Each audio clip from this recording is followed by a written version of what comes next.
Terima kasih saudara Anda masih bersama kami di Detak Kepri Malam.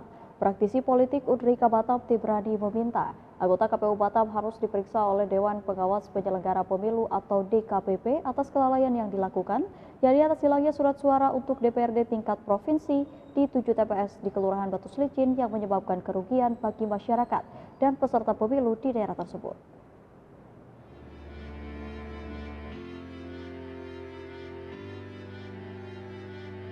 Sebagai bentuk pertanggungjawaban atas kelalaian yang dilakukan, KPU Batam berpotensi dilaporkan ke Dewan Pengawas Penyelenggara Pemilu.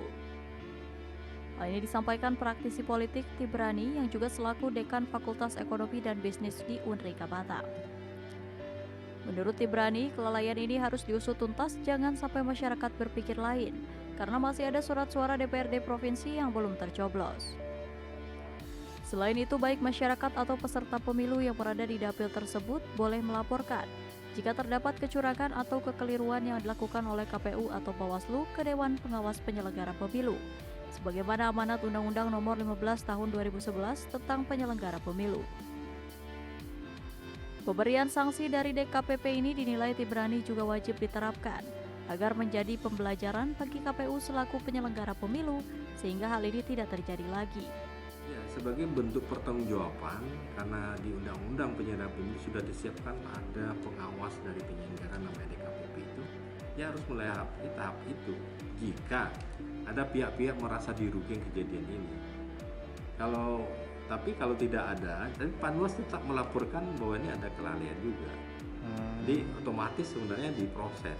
Apakah nanti saksinya sampai di mana itu tergantung pembuktian di persidangan DKPP kan, apakah kelalaian atau peringatan bagaimana. Tapi menurut saya ini mau tidak mau harus diproses agar menjadi pembelajaran ke depan bahwa penyelenggaraan KPU pemilu ini adalah melibatkan masyarakat luas dan menggunakan uang negara yang tidak sedikit.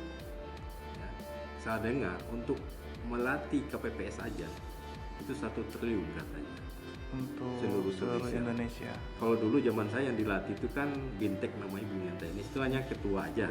Ya, kalau sekarang kan seluruh peserta itu didatangkan, dikasih pengarahan, dikasih pelatihan. Termasuk dari pengawasnya juga. Nah, artinya dari segi sistem itu sudah dilakukan perbaikan dan penguatan untuk penyelenggaraan pemilu yang lebih baik. Nah, maka ketika kejadian ini ya, kita sangat sayangkan ya. Bagaimana kok bisa lalai atau terjadi kejadian ini, harus jadi catatan yang garis merahi lah kejadian ini biar kedepannya tidak terjadi, terutama di pilkada ke depan. Nah, itu jadi pelajaran. Selain itu, Tibrani juga mengharapkan kedepannya KPU harus lebih selektif lagi dalam merekrut anggota, baik itu PPK ataupun PPS, sehingga pelatihan yang dilakukan kepada mereka berjalan optimal hingga mereka memahami tupoksi kerja masing-masing. Kadido melaporkan dari Batam.